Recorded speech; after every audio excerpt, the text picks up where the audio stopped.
अस्सलाम वालेकुम everyone, welcome to my channel drafting to be. Okay, अभी देखो लास्ट वाले जो सेशन के अंदर वीडियो के अंदर हम लोग क्या देखे थे कि भाई इलेक्ट्रिसिटी किसको बोलते हैं। ओके, इलेक्ट्रिकल के अंदर क्या-क्या जो है ना बेसिक्स आपके पास टाइप्स ऑफ करंट्स के बारे में हो गया था एंड उसी के साथ-साथ जो है ना इसमें कुछ बेसिक चीज़ें थी जैसे कि एसआई यूनिट ऑफ करंट क्या है, वैट्स किसको बोलते हैं, इलेक्ट्रिकल जो है ना आपके पास रेजिस्टेंस किसको बोलते हैं, इलेक्ट्रिकल सर्किट क्या है, टाइप्स ऑफ सर्किट कौन से रहते हैं, सेमीकंडक्टर एंड इंसुलेटर बेसिकली क्या है उसके बारे में हम लोगों ने देखे थे। तो अभी देखो यहाँ पे बेसिकली और चीज़ें अपने पास यहाँ पे प्रोवाइडेड है, जैसे कि टाइप्स ऑफ ट्रांसफार्मर किसको बोलते हैं, ठीक है। अब देखो टाइप्स ऑफ ट्रांसफार्मर के अंदर यहाँ पे अपने पास 2 टाइप्स के ट्रांसफार्मर स्पेसिफाइड है। एक है आपके पास यहाँ पे स्टेप अप ट्रांसफार्मर है एंड एक और यहाँ पे स्टेप डाउन ट्रांसफार्मर। अब ये ट्रांसफार्मर यूज़ कहाँ पे होते हैं? अब देखो यहाँ पे जस्ट बेसिक सा यहाँ पे अपने पास एक पैराग्राफ है कि आपके पास स्टेप अप ट्रांसफार्मर में रहता है क्या, has a low primary voltage and higher secondary voltage. Okay, क्या है आपके पास यहाँ पे हायर और लोअर बोले तो क्या चीज़ है? अभी सबसे पहले देखो स्टेप अप ट्रांसफार्मर जो है उसके अंदर आपके पास जो है ना एक लो प्राइमरी वोल्टेज है, जो बेसिकली आगे जाके जो है ना एक हाई जो है ना आपके पास वोल्टेज जनरेट हो रहा है, जो बेसिकली सेकेंडरी है, मतलब आगे जाके चेंज होने वाला है बोले ऐसा। अब यहाँ पे एक चीज़ दिए हुए, used to increase voltage for long distance power transmission. अब सपोज करके चलो आपके पास एक जो है ना सब स्टेशन है या फिर एक पावर प्लांट है। ओके, पावर प्लांट से आप क्या कर रहे हैं, इलेक्ट्रिसिटी को कोई एक समझ के चलो कि सोसाइटी में या नहीं तो कोई एक विलेज के अंदर एक स्पेसिफिक जो है ना एरिया के अंदर से आप सप्लाई करना चाह रहे हैं।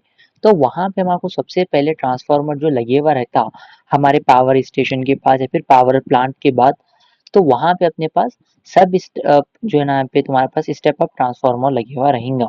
ओके, एंड जैसा ही जो है ना इसका काम क्या है कि भाई इन क्या करता, आपके वोल्टेज को जो है ना इंक्रीज कर रहा ताकि लॉन्ग डिस्टेंस आपके पास जो है ना घर है, जैसे कि समझ लो पावर प्लांट जो भी लगे हुए रहते हैं हमारे इलेक्ट्रिकल सर्किट्स के पॉइंट ऑफ व्यू से बोलो या फिर नहीं बोलो तो क्या है, इलेक्ट्रिकल के पॉइंट ऑफ व्यू से अगर मैं बोलूँ तो हमेशा वो विलेज के बाहर ही अपने पास या फिर सिटी के बाहर ही बेसिकली हमारे सब स्टेशन वगैरह रहते। तो वहाँ से इलेक्ट्रिसिटी अपनी जो है ना एरियाज के अंदर लाने के लिए हम एक ट्रांसफार्मर का यूज कर रहे हैं जो बेसिकली स्टेप अप ट्रांसफार्मर रहेगा।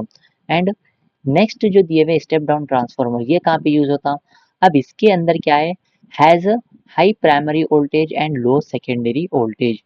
मीन्स समझ के चलो कि जो हाई वोल्टेज ज़्यादा है स्टेप अप से जो आ रहा यहाँ पर स्टेप डाउन के अंदर, तो ये ट्रांसफार्मर का काम क्या है, अगर हाई प्राइमरी वोल्टेज रहेगा तो सेकेंडरी वोल्टेज हमारा लो रहेगा। क्यों लो रहे रे, क्यों बोले तो use to reduce voltage to safer level for household use बोल के यहाँ पे प्रोवाइडेड है। मीन्स भाई स्टेप डाउन ट्रांसफार्मर हम इसलिए यूज कर रहे हैं कि हम लोगों के जो भी घर के अंदर इक्विपमेंट्स है या फिर कोई भी चीज़ हम इलेक्ट्रॉनिक्स आइटम्स यूज कर रहे हैं उसके लिए हमको एक सेफ वोल्टेज अपने को रिक्वायर्ड है।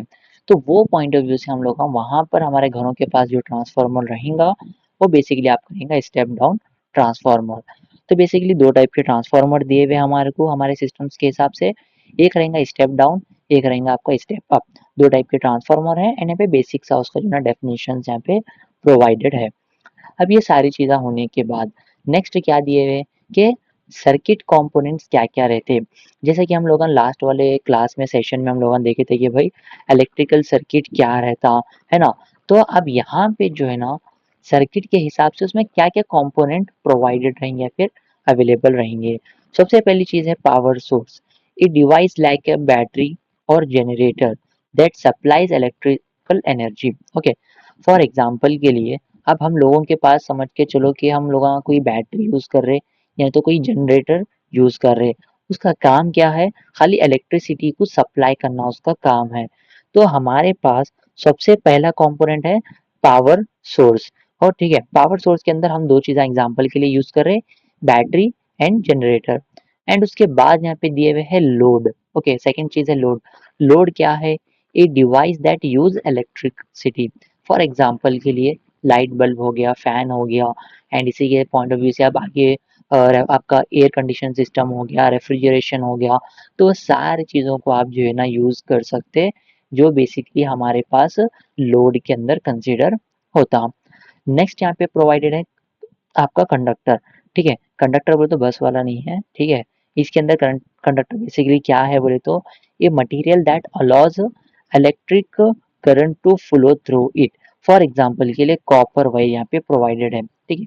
कंडक्टर में यहाँ पे क्या चीज को बोल रहे हैं कि भाई एक वायर को हम लोग यहाँ पे कंडक्ट क्रिएट करा रहे जो बेसिकली हमारे इलेक्ट्रिक करंट को क्या है फ्लो करा रहा, ठीक है। नेक्स्ट आपके पास यहाँ प्रोवाइडेड यहाँ पे लास्ट चीज आपके पास स्विच है, ठीक है। स्विच क्या काम करता, a device that can open or close a circuit to control the flow of electricity. अब फॉर एग्जांपल समझ के चलो, पावर सोर्स आपके पास है, मतलब इलेक्ट्रिसिटी आपके पास एक बैटरी है, ओके। आप वो बैटरी को क्या कर रहे हैं, कंडक्टर का यूज कर रहे हैं, ठीक है। कंडक्टर की वजह से क्या कर रहे हैं आप, लोड उसको प्रोवाइड कर रहे हैं। मीन्स के आपके पास एक वायर है, आप पावर सोर्स में कनेक्ट कर रहे हैं, पावर सोर्स के साथ जो नेक्स्ट वायर निकलेंगी वो आपको लोड पे जाएंगी, लोड की वायर आपके पास जाएंगी आपके स्विच के अंदर, एंड पावर की एक वायर आएंगी आपके पास स्विच के अंदर। इससे क्या होता, इलेक्ट्रिसिटी आप कंडक्टर को दे रहे हैं, कंडक्टर के थ्रू होते हुए आपके पास स्विच के अंदर भी जा रही एंड लोड के अंदर भी जा रही। तो ये पॉइंट ऑफ व्यू से पूरा जब सर्किट जब रेडी होगा, हम स्विच को ऑन करें, पावर सोर्स इलेक्ट्रिसिटी सप्लाई करता कंडक्टर के थ्रू लोड के अंदर, ठीक है। तो इस तरीके से क्या है मालूम, हम लोग ये सारे कंपोनेंट्स को बेसिकली सर्किट के अंदर डिफाइन कर रहे हैं। अब ये सर्किट के हिसाब से आपके पास दूसरी चीज़ें भी रह सकते हैं, जैसे कि सॉकेट हो गया, जिसकी मदद से हम लोग हमारा कुछ भी समझ लो, एयर कंडीशन सिस्टम को हम प्लग इन कर सकते, हम लोग फ़ोन को अपने चार्ज कर सकते, लैपटॉप को एक्सेट्रा मल्टीपल चीज़ें हैं उन सबको चार्ज कर सकते हैं सॉकेट के थ्रू मदद से, ठीक है। तो वो भी हम लोग सर्किट के अंदर ऐड कर सकते हैं। उसके अलावा भी बहुत सारी चीज़ें रहेंगी जो इंशाल्लाह हम लोग अपने प्रोजेक्ट के अंदर जो है ना किस तरीके से काम करना है उसके बारे में देखेंगे, ठीक है। अब इसके बाद नेक्स्ट हम लोगों का क्या सेशन रहेगा, अब हम लोग तो 2 दिन से लास्ट वाले सेशन में ये वाले सेशन में हम लोग जस्ट बेसिक्स देख रहे हैं कि इलेक्ट्रिकल का बेसिक्स क्या है, उसमें क्या-क्या चीज़ें हैं, क्या-क्या नहीं उसके बारे में देख रहे हैं, ठीक है। नेक्स्ट हम लोग यहाँ पे यूज़ करेंगे लाइटिंग कैलकुलेशन, ठीक है। लाइटिंग कैलकुलेशन के लिए बेसिकली जो है ना, हम लोग जो सॉफ्टवेयर जो यूज़ करने वाले हैं, ठीक है। ये मैं यहाँ पे नीचे यहाँ पे लिख देता हूँ, for lighting calculation using DIALux software, ठीक है।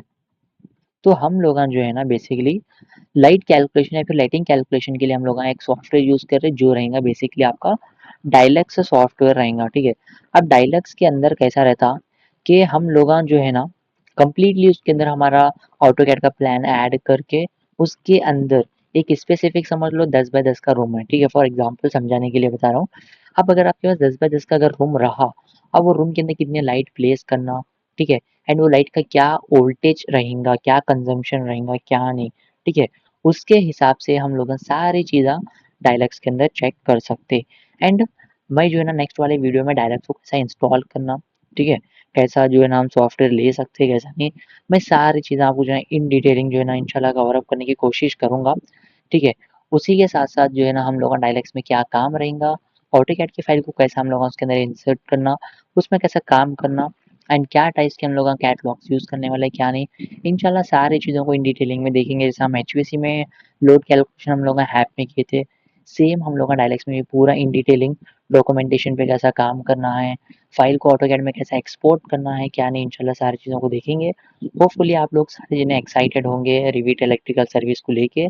तो आने वाले सेशन के अंदर हम लोग डायलैक्स को कैसे इंस्टॉल करना है, क्या नहीं, उसके बारे में देखेंगे। जब तक के लिए अल्लाह हाफ़िज़।